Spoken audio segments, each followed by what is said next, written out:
இது வந்து காவல் தெய்வ வழிபாடு. அதாவது வந்து இந்த மதங்கள் தொடங்குறதுக்கு முதல் 2500 வருடங்களுக்கு முற்பட்ட காலம் மேற்கு பக்க இந்தியா மற்றது கிழக்கு வடக்கு இலங்கை பக்கங்கள்ல இருந்த ஒரு வழிபாட்டு முறை.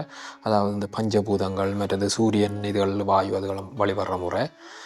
அதில் மெயினாக அந்த மரத்தில் செய்த சிற்பம் தான் நான் கூட செய்திருக்கணும் கிராம வழிபாடில் எல்லை கூடுகள் வழிய கிராமத்தின் கடல் கரையில் உப்புல நல்லா அலையில் அடிபட்ட துண்டில் எடுத்து 1 மீட்டர் அளவு உயரத்தில் அந்த உண்மையான ஸ்டாச்சு எப்படி இருந்ததோ அதே அளவில் 2 செய்தேன். நான் ஒரு ஆணும் பெண்ணுமண்ட மாதிரி கூட நான் இயற்கை வர்ணங்களை பாவிக்கிறது, அதாவது கறி மஞ்சள் தூள் மண் இப்படியான கூட இயற்கை சார்ந்த வர்ணங்கள். இதில் மயில் ரகு பேப்பர் இலையால் ஒட்டி இருக்குது.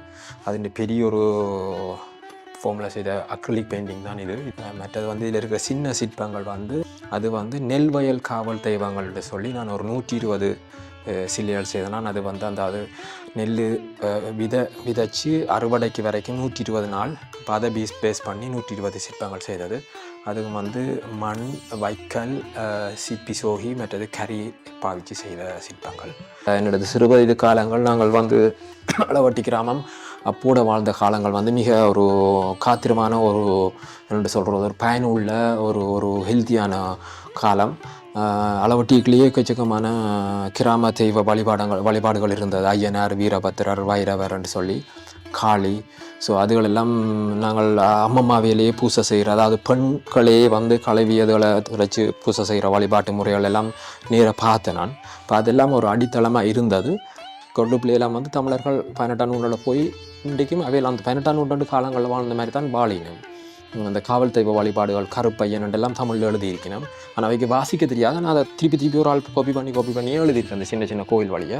அதே மாதிரி ஜப்பான்லேயும் இந்த காவல் தெய்வ வழிபாடு காட்டினா நெல் அறுவடை செய்யல நெல் கொண்டு ஒரு பாட்டு வச்சிருக்கணும். அந்த பாட்டு நடனம் ஆடித்தான் அந்த நெல் அறுவடை செய்யணும். அங்கேயும் ஒரு கல் வச்சிருக்கணும். ஸோ இதெல்லாம் கொடியால் இருக்கொண்டு கேள்விப்பட்டேன் நான். என்னட்ட இப்போ கடவுள் நம்பிக்கை இல்லாட்டியும் எனக்கு வந்து மனிதர்கள் மேலேயும் இயற்கையில மேலும் பெரிய நம்பிக்கை இருக்குது. ஸோ அது எங்களை தாண்டின ஒரு சக்தி. அதுக்காண்டி அந்த சக்தின்றதை வந்து நாங்கள் மதத்துக்குள்ளே கொண்டே அடக்கி விட முடியாது. ஸோ அதில் ஒரு நம்பிக்கை இருக்குது. அதுக்குள்ளே இருக்கிற வைப்ரேஷன், எங்களோட உடம்புக்குள்ளே இருக்கிற உள்ளுணர்வுகள், மிருகங்களோட இருக்கிற உள்ளுணர்வுகள், ஒவ்வொரு மிருகங்களும் ஒவ்வொரு உணர்வுகளை உள்வாங்கும். மனிதர்களுக்குள்ளே இருக்கிற உள்ளுணர்வுகள் இப்போ அர்பன் லைஃபுக்குள்ளே வந்து நாங்கள் அதை எங்கள்கிட்ட இருந்து துளைஞ்சி போயிட்டுது. அதை இந்த இயற்கையோட உணர்வு தன்மை. இப்போ இதுகள் வந்து இதுலேயும் வந்து நான் இதெல்லாம் மிக மினியேச்சராக இல்லாட்டி நுட்பமாக கீறினதுக்கு காரணம் வந்து அதுதான். அதாவது வந்து எங்கள்கிட்ட இந்த உணர்வுகள் விட்டு போகிறது. இதை பார்க்குறதுக்கு நாங்கள் ஒரு ஸ்மார்ட் ஃபோனோட வச்சு ஜூம் பண்ணி பார்த்தா தான் அதில் இருக்கிற டீட்டெயில்கள் தெரியுது. மண்ணோ இல்லாட்டி மயில் ரகோ எல்லா சமூகங்களையும் வந்து கலை வந்து குறைவு சமூகங்களோ அப்படி இல்லாது. ஆனால் எங்களுடைய சமூகத்தை வந்து கலை இதுகள் வந்து வழிபாடுகள் அதை ஆர்வமாக போய் பார்க்குறது குறைவு. மற்றது வந்து பழக்கம் இல்லை. மற்ற ஊடகங்களும் பத்தாது அதுக்கான.